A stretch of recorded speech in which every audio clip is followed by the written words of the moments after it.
کتاب اردو افسانہ عہد حاضر میں جلد مرتب رابع الربا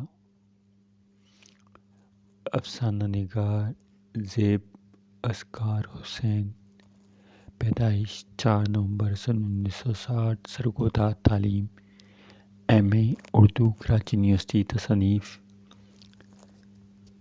دو رازکار افسانے 2008 افسانہ اجمال ایک افسانے کا میں بہت مطمئن تھا کہ وہ افسانہ اپنے پورے سیاق و سباق کے ساتھ نکھر کر سامنے آیا تھا۔ یہ 10 صفحات پر مشتمل ایک افسانہ تھا جس کا آغاز بھی جاندار تھا اور وسطیان دانیہ بھی، اور انجام اس کے بارے میں اتنا ہی کہا جا سکتا ہے اس میں انجام کا وہ سب کچھ آ گیا تھا جو افسانہ نگار عام زندگی میں کہہ نہیں سکتا، یعنی وہ الفاظ ہی میسر نہیں ہوتے جو اپنا محفل ضمیر نہایت سادگی سے اور سلاست سے ادا کریں۔ عام زندگی میں کیا، خاص زندگی میں بھی، بلکہ خاص الخاص زندگی میں بھی یہ سب ہونا آسان نہیں۔ اس افسانے کی تکمیل پر دیر تک جی میں خوش ہوتا رہا تھا، گویا میں نے وہ مقصد حاصل کر ہی لیا تھا جس کے لیے یہ افسانہ لکھنے کا بیڑا اٹھایا تھا، مگر یہ خوشی زیادہ دیر تک قائم نہ رہ سکی۔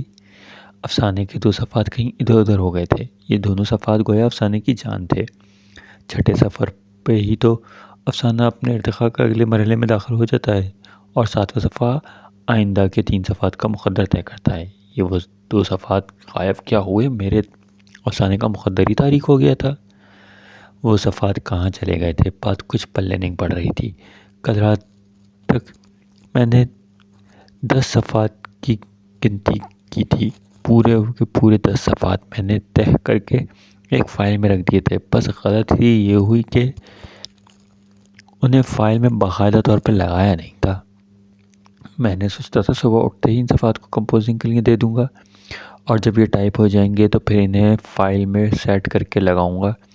اب تو ساری سیٹنگ ہی خراب ہو چکی ہے، اب ان 2 صفحات کو دوبارہ سے لکھنا بھی آسان نہیں، اور پھر پہلے 5 صفحات کی ترتیب اور اگلے 3 صفحات کی ترتیب میں جس طرح سے 2 صفحات ایک پل کا کام دے رہے تھے، وہ اب دوبارہ تعمیر کرنا میرے بس کا تو روگ نہیں ہے۔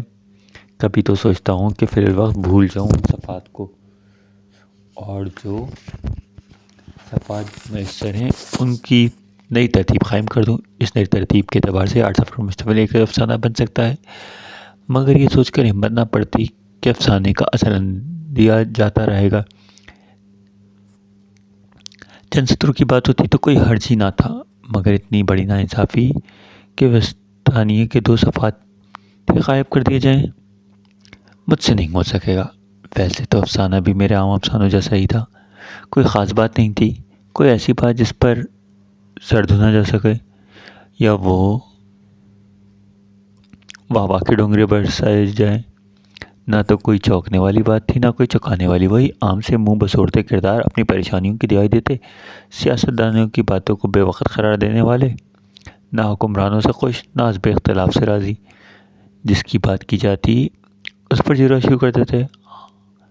ہم اسے خوب جانتے ہیں، کل تک ایک موٹر سائیکل بھی نہیں تھی، آج دیکھو تو پھر گھر لمبی لمبی کاروں کی قطاریں نظر آتی ہیں۔ کل تک حضرت جوتے چٹکاتے پھرتے تھے، آج درجنوں جیپیں لیے پھرتے ہیں۔ عوام کا پیسہ لوٹ کر محل میں کھڑے کر لیے گئے ہیں بھائی۔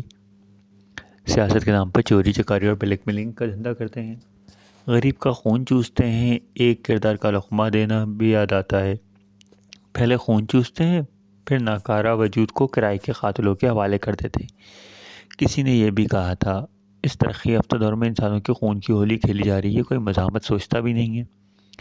ان 2 صفحات میں کیا کیا تھا، سوچتا ہوں تو سر پکڑ کے بیٹھ جاتا ہوں۔ میں سب کچھ دوبارہ نہیں لکھ سکتا۔ ویسے تو افسانہ بھی عام افسانوں جیسا ہی تھا، مگر کوئی خاص بات ضرور تھی جس پر میں دیر تک دل میں خوش ہوتا رہا تھا، بلکہ نہیں، دل میں دیر تک کڑتا رہا تھا۔ یہ کڑنے کا عمل ہی اس افسانے کو میرے دیگر افسانوں سے ممیز کر رہا تھا۔ یہی خاص بات تھی، مگر ان 2 صفحات کی اپنی کہانی کیا ہوئی، ان کا انجام کیا ہوا، وہ کہاں جا کر فسانہ ہوئے۔ میں محض اس خدشے کے تحت ان 8 صفحات کو طلب کرنے سے گریزا ہوں، مبادا ان 2 صفحات کو مجھ پر رحم آ جائے اور پھر افسانے کی صفحاتی ترتیب میں شامل ہو جائیں۔